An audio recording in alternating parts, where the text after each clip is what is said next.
قوم کی حقیقی آزادی کی خاطر عمران خان کو جیل میں 97 روز گزر گئے۔ چیئرمین تحریک انصاف اور سابق وزیر اعظم عمران خان قوم کو حقیقی آزادی دلانے کی خاطر وہ قربانی دے رہے ہیں جو صدیوں یاد رکھی جائے گی۔ عمران خان کے خلاف نہ توشہ خانہ کیس میں کچھ ثابت ہوا، نہ ہی ابھی تک سائفر کیس میں کچھ نکلا ہے، کیونکہ عمران خان پاکستان کی 75 سالہ تاریخ کے واحد لیڈر ہیں جنہوں نے کرپشن کی نہ ملک کا سودا کیا، نہ ہی کسی عالمی قوت کے آلائے کار بنے، اور یہی خوبی ان کا جرم بن چکی ہے۔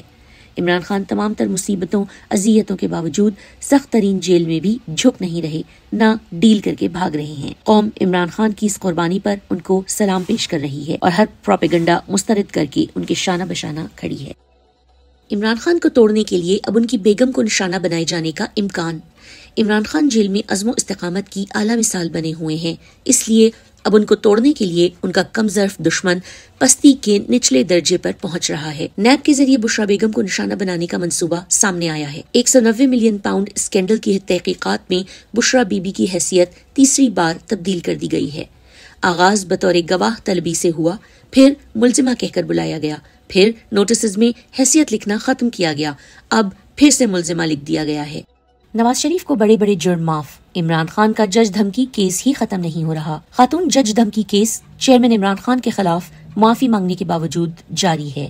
آج بھی اس کیس کی سماعت ہوئی، مگر وکلاء کی عدم موجودگی کے باعث سماعت 28 نومبر تک ملتوی کر دی گئی۔ انصاف کا دوہرا معیار دن بدن کھل کر سامنے آتا جا رہا ہے۔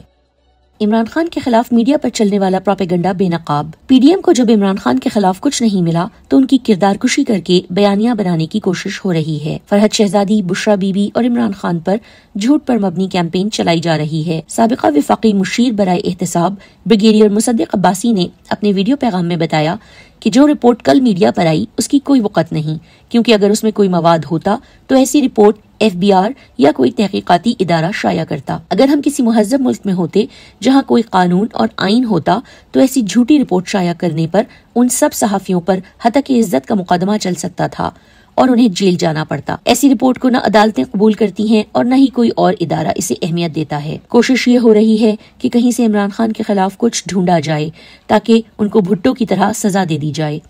فرحت شہزادی کے خلاف اگر ان کے پاس ثبوت ہیں تو 16 مہینے کی حکومت میں کوئی کیس کیوں نہیں چلا؟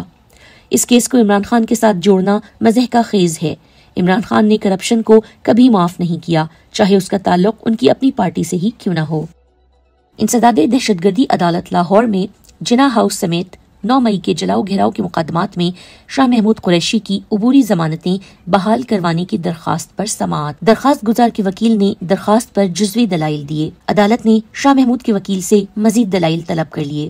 عدالت نے سماعت 21 نومبر تک ملتوی کر دی ہے۔ Election commission P T I کو لیول پلینگ فیلڈ تو دور فیلڈ تک دینے سے خائف ہے۔ گزشتہ روز پی ٹی آئی کے ضلعی دفتر اور ضلع گوجرانوالا کے general secretary P T I اور نائب صدر پی ٹی آئی کے گھروں کو پولیس کی درجنوں گاڑیوں اور نامعلوم افراد نے گھیرے میں لے لیا۔ ان دونوں نے P T I workers convention کے انعقاد کی اجازت کے لیے ڈی سی گوجرانوالا کو درخواست دی تھی۔ یہ کس قسم کی لیول پلینگ فیلڈ یا فری اینڈ فیئر الیکشن ہے؟ نگران وفاقی وزیر اطلاعات مرتضی سولنگی کی صدر مملکت کے لیول پلینگ فیلڈ کے حوالے سے دیے گئے بیان پر تنقید کا معاملہ۔ پاکستان تحریک انصاف کے صدر مملکت کے بیانات کو آئین سے متصادم قرار دینے کی مذموم کوشش کی شدید مذمت۔ دستور کی معین کردہ مدت گزرنے کے بعد غیر آئینی طور پر وزارت پر براجمان شخص کو صدر مملکت کو آئین کا درس دیتے ہوئے شرم آنی چاہیے۔ تحریک انصاف کو لیول پلینگ فیلڈ سے مسلسل محروم رکھنے میں نگران حکومت اور الیکشن کمیشن کا شرمناک کردار کسی سے ڈھکا چھپا نہیں۔ تحریک انصاف کو سیاسی اجتماعات کی اجازت سے محروم رکھنے اور قائدین و کارکنان کی جبری گمشدگیوں میں مجرمانہ سہولت کاری کرنے والوں کو آئین کا ذکر کرنا زیب نہیں دیتا۔